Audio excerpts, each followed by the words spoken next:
Assalamualaikum warahmatullahi wabarakatuh. Sabahul khair ayyuhatul thalibat, kaifa halukum jami'an? Atamanna an takunu fi halin jayyidin.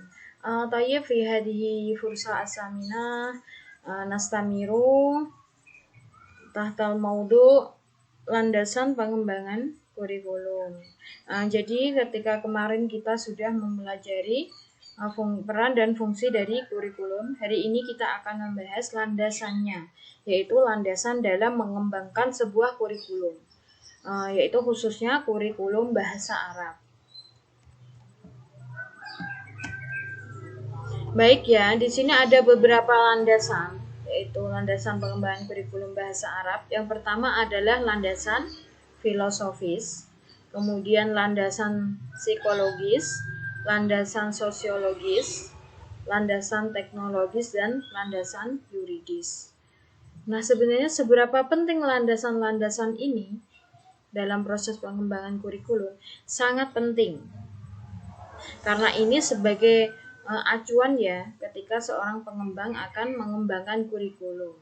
Bagaimana kurikulum itu bisa sesuai dengan bakat minat peserta didik. Bagaimana kurikulum itu bisa sesuai dengan budaya dari masyarakat setempat.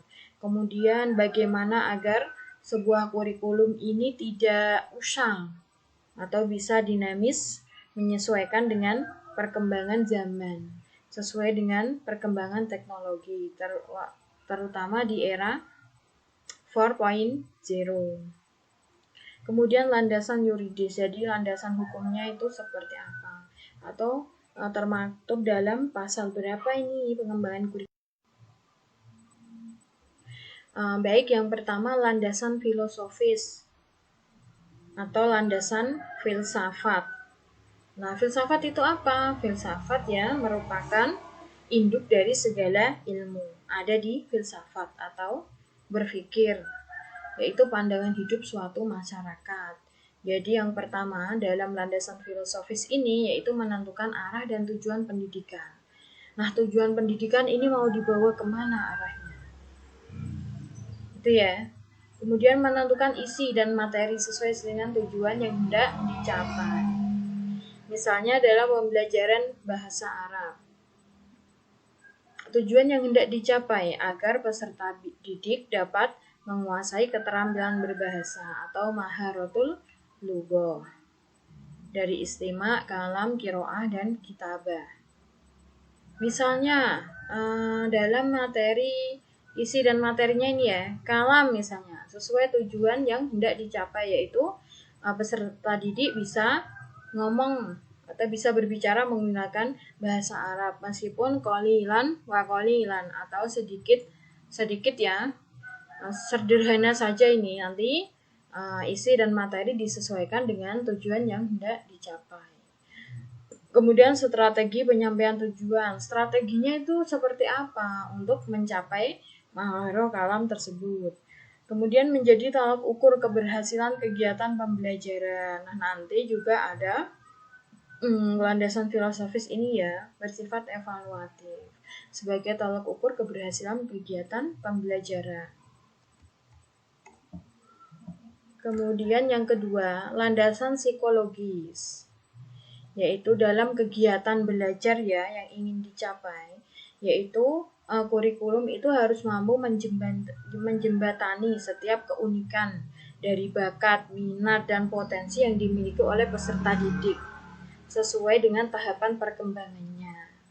Jadi nanti pengembangannya juga harus disesuaikan dengan potensi yang dimiliki peserta didik. Jadi dalam satu mata kuliah itu memang tidak bisa disamaratakan karena memang sifat dari peserta didik ini yang unik. Jadi nggak bisa, nanti ini tergantung tim pengembang dan guru sebagai implementatornya. Bagaimana? Nanti disesuaikan dengan bakat, minat, dan potensi yang dimiliki oleh peserta didik yang bersifat heterogen. Kemudian landasan sosiologis, Nah, landasan sosiologis yang dimaksud di sini adalah berusaha mempersiapkan peserta didik dalam kehidupan masyarakat. Nah, jadi di dalam kurikulum pengembangannya ini peserta didik itu harus didekatkan dengan masyarakat karena pada nantinya peserta didik ini akan hidup pada dunia yang senyatanya, yakni dunia masyarakat. Jadi peserta didik ya harus mengenal masyarakat atau harus dekat dengan masyarakat itu sendiri. Nah, ini semua ada dalam landasan sosiologis. Kemudian landasan teknologi. Nah, ini ya agar kurikulum ini sesuai dengan tuntutan perkembangan zaman atau bersifat dinamis. Misalnya dengan kecanggihan teknologi di era 4.0 ini. Jadi semuanya serba cepat. Nah, gimana? Kurikulum harus bisa memenuhi atau mengimbangi kecepatan ini. Jadi biar tidak usang ya, kurikulum itu harus bersifat dinamis sesuai dengan tuntutan perkembangan zaman atau tuntutan perkembangan teknologi. Sekarang lompatan teknologi itu sangat cepat. Kalau dulu itu kita misalnya ngajar, itu harus ngomong di kelas, pakai kapur putih kayak gitu ya sebagai guru ya. Nah, sekarang itu sudah enggak. Kita bisa ya ngajar meskipun enggak tatap muka. Seperti ini ya, seperti kita ini. Saya ngajar di rumah, teman-teman kuliahnya di rumah. Begitupun juga dengan peserta didik. Jadi nanti seiring berkembangnya zaman, berkembangnya teknologi, maka semakin berkembang pula kegiatan pembelajaran. Jadi udah nggak bisa nih kalau kurikulum misalnya, pengembangan kurikulum pada tahun 2015 dipakai terus tanpa dikembangkan ya nggak bisa. Berarti kurikulum tidak memenuhi tuntutan perkembangan zaman atau tidak dinamis. Kemudian landasan yuridis. Ini ada beberapa ya. Yang pertama Undang-Undang Dasar Negara tahun 1945, Undang-Undang Nomor 20 tahun 2003 Sistem Pendidikan Nasional, Undang-Undang Nomor 25 tahun 2004 Perencanaan Pembangunan Nasional, Undang-Undang Nomor 32 tahun 2004 Pemerintah Daerah, dan Undang-Undang Nomor 14 tahun 2005 tentang guru dan dosen. Nah, ini menjadi landasan yuridis atau landasan hukum yang digunakan dalam mengembangkan kurikulum. Nah, adapun yang paling ini ya, yang paling banyak disinggung atau memiliki peran yang lebih yaitu Undang-Undang Nomor 20 tahun 2003, yaitu tentang Sisdiknas atau Sistem Pendidikan Nasional. Yaitu kurikulum adalah seperangkat rencana, pengaturan isi, bahan pelajaran, serta cara yang digunakan sebagai pedoman penyelenggaraan kegiatan pembelajaran untuk mencapai tujuan pendidikan tertentu. Jadi, di sini bisa kita simpulkan, kurikulum yang mengenai isinya, mengenai bahan pelajarannya, mengenai cara atau metode, strategi yang digunakan oleh guru dalam menyampaikan sebuah materi.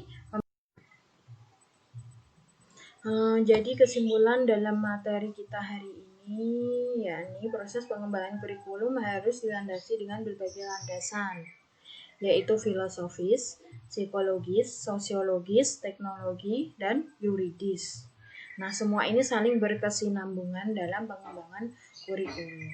Setiap landasan memiliki fungsi masing-masing untuk mencapai tujuan pembelajaran yang diharapkan. Lebih urgent atau lebih penting, landasan ini dijadikan sebagai fondasi dalam mengembangkan kurikulum pembelajaran, tidak terkecuali pembelajaran bahasa Arab. Nah, jadi kalau ada yang bertanya lebih dahulu mana atau lebih penting mana antara filosofi dan psikologis, jawabannya sama pentingnya. Nah, tadi kenapa kok 1, 2, 3, 4, 5 ya? Nah, itu hanya sebagai urutan saja. Tidak mencerminkan sejauh mana urgensinya, gitu ya. Harapannya teman-teman sudah paham seperti apa landasan dari pengembangan kurikulum bahasa Arab. Ini nanti bisa teman-teman aplikasikan ketika teman-teman nanti sudah masuk pada lingkungan lembaga pendidikan ya. Nah, Terlebih lagi ketika teman-teman menjadi tim pengembang kurikulum atau sebagai guru yang bertindak sebagai pengembang juga.